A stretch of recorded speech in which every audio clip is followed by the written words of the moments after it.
So right now the recorder is completely off. I'm going to hold down the power button, which is on the side of the recorder, for 2 seconds. And you'll see it takes roughly 10 seconds for the recorder to power on and boot up. So now the recorder's on and it's ready to go. Let me show you some of the buttons that are on the front of the recorder.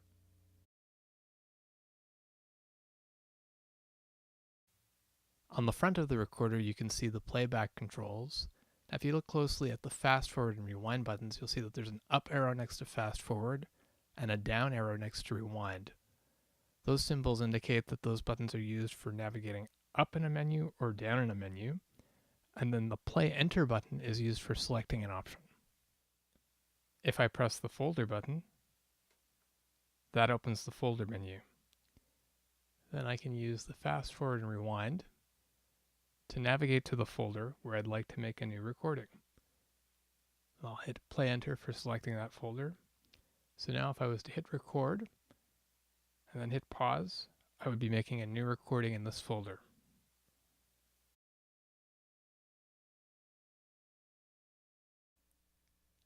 The menu button opens the main menu. I'm going to scroll through some of the different options so you get an idea for the settings which can be adjusted.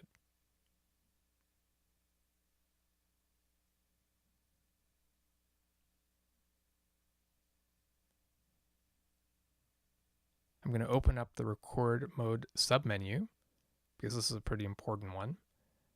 So from here I can adjust the file type, sampling rate, and bit depth of the recordings which I'm making. And you can see I can make either a WAV file or an MP3.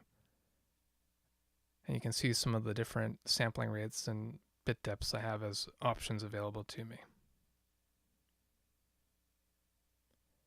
Now if I skip ahead, let me go to key control.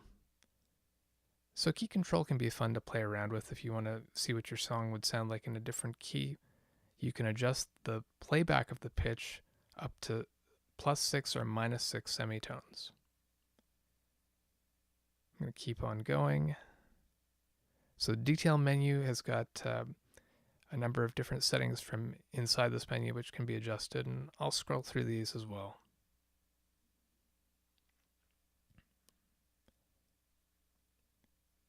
If you want to add a limiter, you can adjust that from here. Audio out. Audio out lets you set the 1/8 output to either a headphone out or a line out.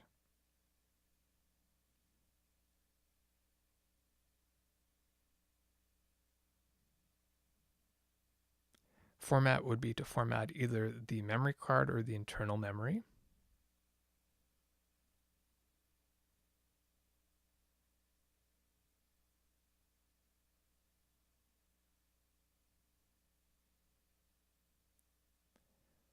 Memory would be to choose which memory you want to use, the built-in memory or your memory card.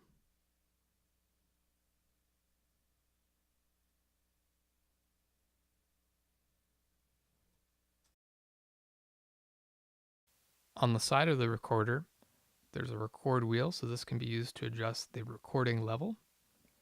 Here's the on-off switch. On the back of the recorder, you'll see that there's a high-low mic sensitivity switch. There's also a manual auto level control switch. On this side, there's a volume rocker.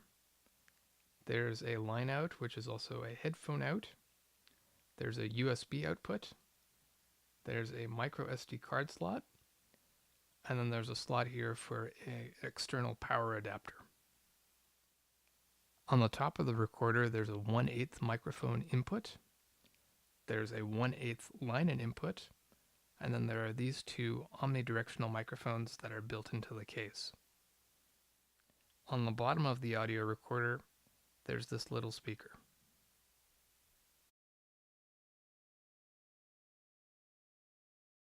So right now the recorder is in standby mode. So if I press any of the buttons, I'm going to press the record button. You'll see that it immediately wakes up. And then if I press the pause button, it'll start recording. So that's one of the really neat features of this recorder, that you can have it in like the standby mode where it just goes to sleep after a while, and you press one button and it turns on right away and you can start recording.